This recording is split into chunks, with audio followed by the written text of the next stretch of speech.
Добро пожаловать в мой канал. En proie aux critiques sur son week-end familial à Chambord, Emmanuel Macron s'est justifié sur son séjour. Il a assuré qu'il a fêté Noël avant l'heure, un peu à l'écart de Paris. Le feuilleton aura duré tout le week-end.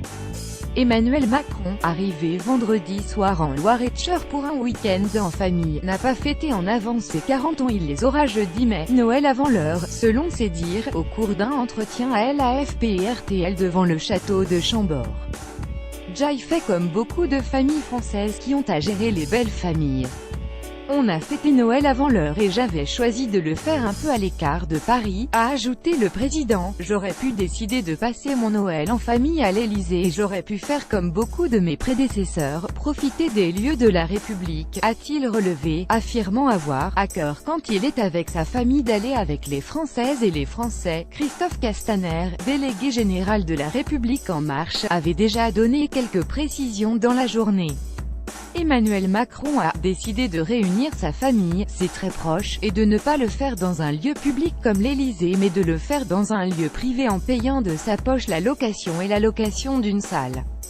Il aura 40 ans jeudi prochain, et il est ni grec avec pas, je crois, je n'étais pas invité, de gâteau d'anniversaire, a-t-il souligné sur France 3. Le président de la République est arrivé vendredi pour cette réunion familiale au château de Chambord et alentours.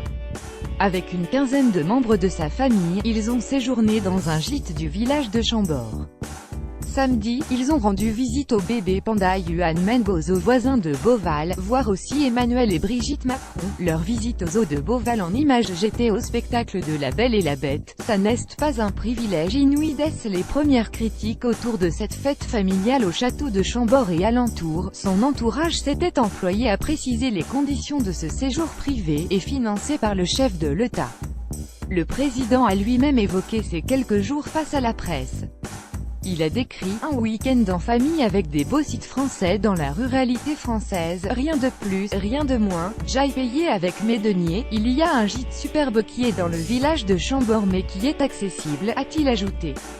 J'étais ce matin au spectacle de La Belle et la Bête, ça n'est pas un privilège inouï. Il y a plus d'1 million de visiteurs par an au château, NDLR, et je ne suis pas sûr que ce soit 1 million de privilégiés, a souligné Emmanuel Macron, qui s'exprimait aux côtés de Jean Dossonville, directeur du domaine national de Chambord.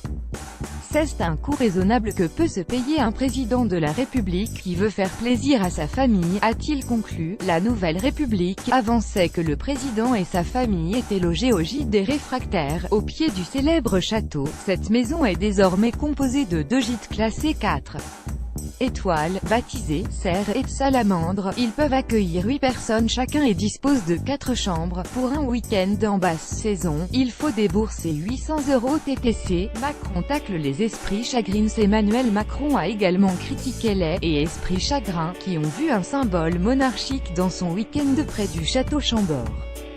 Il ne faut pas tomber dans cette espèce esprit chagrin qu'ont beaucoup qui voudraient voir toujours des symboles, a déclaré le président de la République, tandis que Jean-Luc Mélenchon s'est dit content qu'Emmanuel Macron soit allé à Chambord parce que ça donne de lui une image monarchique qui me semble correspondre à l'idée qu'il se fait de lui-même. Le chef de l'État a au contraire estimé que le château de Chambord, construit il y a près de 5 siècles sur un caprice du roi François Ier, avait, au-delà de la royauté française, une vraie histoire républicaine. C'est une histoire de nature où on réconcilie l'attachement à la nature et à la biodiversité et la tradition de la chasse, a-t-il dit. Moi, les polémiques, c'est pas la première, elles ne m'intéressent pas beaucoup, toute reproduction interdite.